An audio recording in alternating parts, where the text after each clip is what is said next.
బాగా నడుచుకుంటే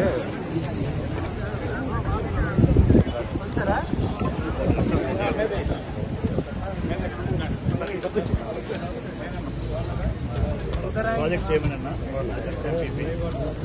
వైస్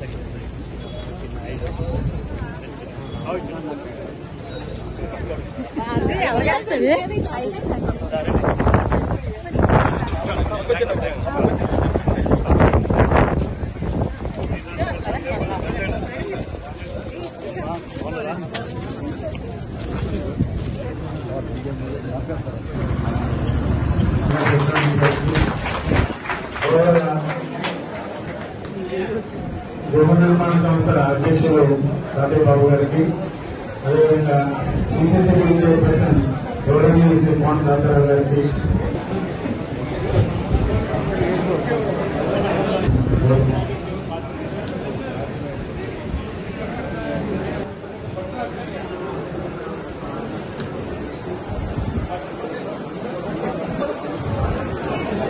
అందరికీ నమస్కారం సార్. రోజు రుణ పంపిణీ కార్యక్రమం ఏర్పాటు చేయడం జరిగింది.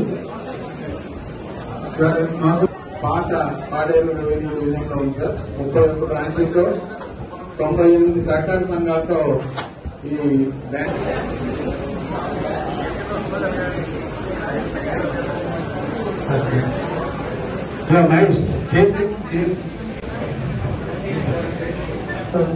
ఈ పక్కన ఇంకా ఇంపార్టెంట్ చేస్తుంది పక్కన చేయండి.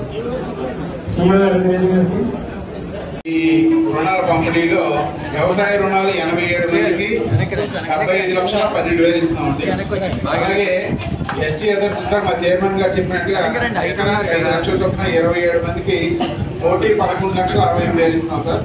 అలాగే డ్వాక్రా మహిళలకి 6 గ్రూపులకి 72 లక్షల రూపాయలు ఇస్తున్నాం సార్. ముందుగా ఒక వినపం సార్, ఈ మధ్యకాలంలో ఇక్కడ మాడుగుల నియోజకవర్గ పరిధిలోనే ములకలాపల్లి అనే ఒక సొసైటీలో ఒక ఉద్యోగి పనిచేత చనిపోయారు సార్. వాళ్ళ అబ్బాయికి గౌరవ మంత్రివర్గ చేతుల మీదుగా అపాయింట్మెంట్ ఆర్డర్, అంటే కారుణ్య నియామకం కింద అపాయింట్మెంట్ ఆర్డర్ సార్ ఎమ్మెల్యే గారు మినిస్టర్ గారి చేతుల మీదుగా ఇవ్వకపోరు.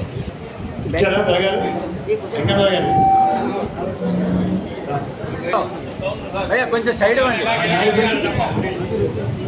సైడ్ ఇవ్వండి సార్. ఎలా తిరగండి బాబు, ఎలా తిరుగు, ఇటు తిరగాలి పైకి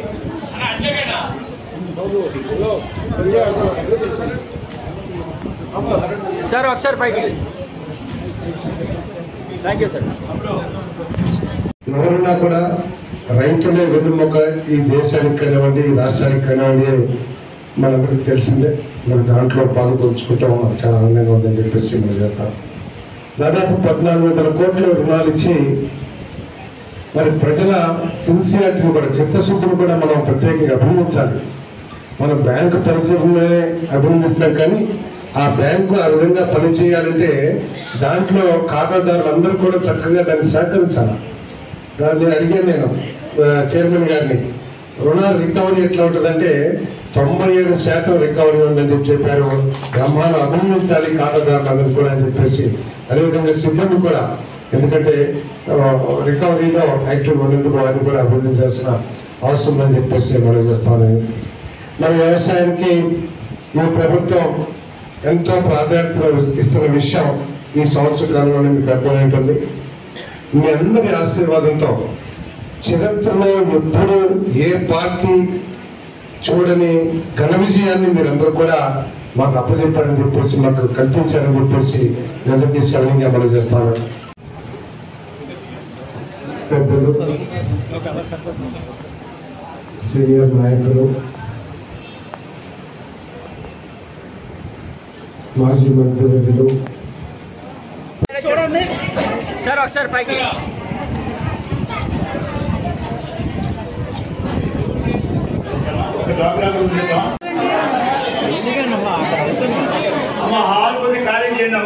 ఏ విధంగా ఈ రాష్ట్రాన్ని విధ్వంసం చేసిందో, వారి చేతకాని పరిపాలన మూలంగా కానివ్వండి, అహంకారపూరిత ఆలోచన మూలంగా కానివ్వండి, నేనే ఈ సుల్తాన్ అని చెప్పేసి నేను చక్రవర్తి అనే భావన కానివ్వండి, అన్నిటికీ కూడా